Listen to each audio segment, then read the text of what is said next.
new video for you. Today's video will help you decide and define what would be better in life for you in order to find your true happiness.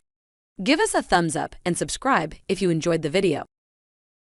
Problem is the moment you start feeling emptiness or lack, your brain is going to start to look for something outside of you to take it away. The problem, Fill the hole, yeah. Right. The problem is that normally the stimulation that's created from those outer things give the body a rush, and so the receptor sites on the cells recalibrate. So you need more the next time to turn it on, right? And that feeling never goes away. And so the only way that feeling is actually going to go away is when you start going inward, right? And so we've seen significant changes with people, and having that belief, it should be tested. We should test our belief around that. And my lesson through all of this is that I'm starting to realize how conditioned we are into believing how limited we are. And as you start peeling those layers away and you break through those beliefs, those self-limiting thoughts and emotions, on the other side of that is where the miraculous happens. So you got to be willing to be in that place of discomfort long enough to reorganize order and begin to create more coherence. And then all of a sudden, you get this recalibration that goes on in the brain and body. And then the extent of that is that the ultimate thing is you start to see feedback in your life, those synchronicities, those coincidences, those opportunities. You're scratching your head going, hey, I'm in the right place at the right time. Everything I think about just comes to me. Because your energy is synchronized. Look, I mean, when you have coherence in the brain and heart, you have a laser of energy, and it could read information much better. You're living in stress, and your brain is shifting its attention from one person to another problem, to another thing, to another place to go. Each one of those things, there's an assignment of neurological networks in the brain. So the arousal of the stress hormones drives the brain into this high frequency, and you're trying to control and predict everything in your life. And your brain circuits are firing like a lightning storm in the clouds. When your brain's incoherent, you're incoherent, and you don't have a signal. You don't have a Wi-Fi signal. You're not connected to the field.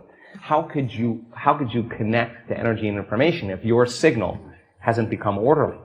So that when people synchronize their energy into coherence, they can synchronize to a possibility in the future. And the synchronicities that are feedback from the environment are just a reflection of your energy. With everyone and everything in their past, present reality, there's a vibrational match to their future, and now their future is starting to give them signals.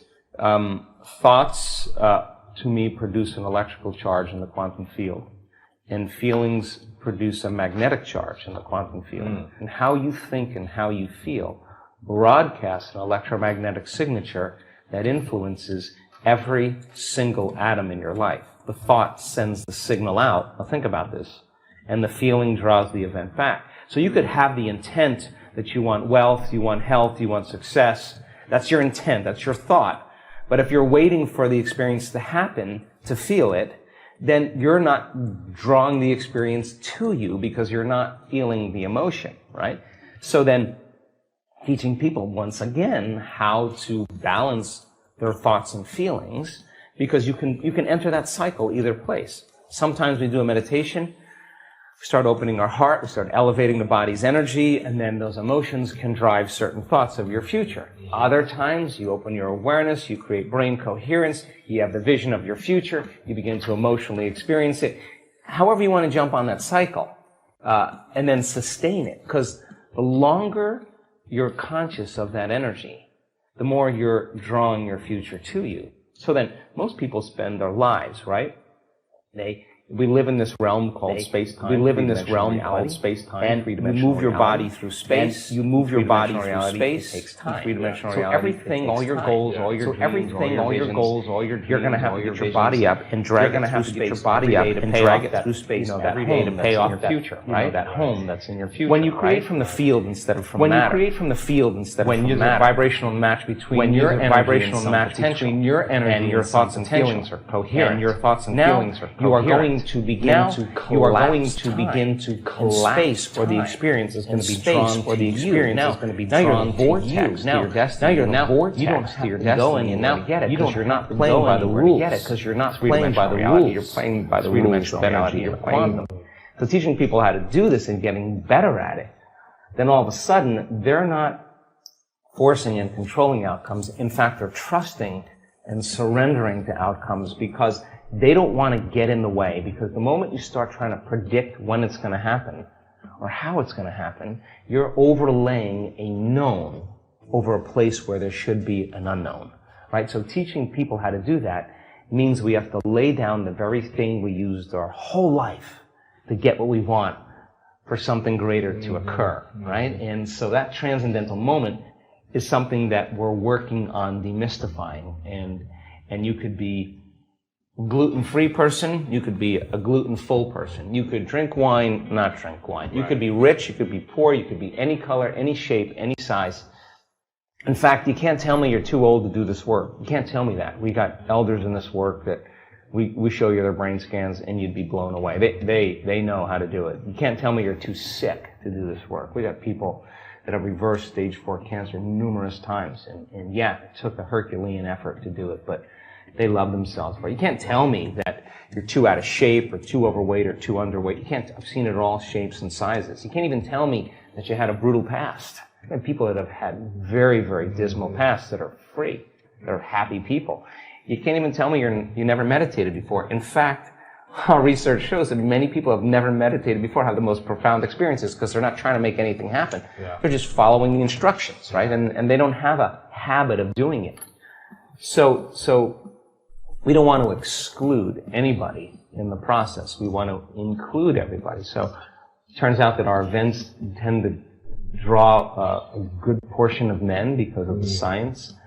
We have a lot of children now that are, teenagers that are coming, and people in their 20s. We have a great community of elders. We have, in our events sometimes 63 different cultures coming to countries coming to our events, between 50 and 65. So we want to make it so inclusive that community becomes the side effect, because with a community of like-minded, similar energy of people, everybody understands, they get one another.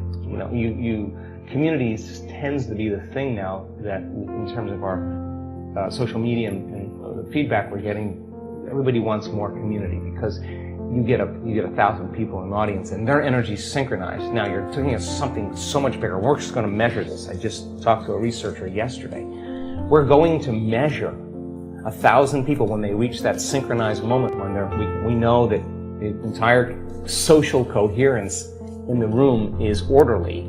Then if you're producing an ambient, coherent magnetic field in your heart and you're tuning into a thought or an intent, and you got 1,000 people doing that, and your energy is going to start interfering and commingling with the person who's next to you. When that energy starts to synchronize, it's going to produce a bigger wave. The higher the amplitude, the higher the wave, the more energy there is. So now you have one mind and one heart. And now when it comes to healing others, and we've done the research on this now, and we're collecting the data, that we're teaching people how to administer a change in energy in the person that's laying there. Because it's not matter that emits a field. That's the wrong way to think about it. It's the field that creates matter. You change the field, you change matter. It's not your job to change the tumor. The tumor is the illusion. It's the pattern in the field that has to be changed. We hope you enjoy our videos, which are more than just educational. They are also changing people's lives. So by sharing our videos, you are also helping to change lives.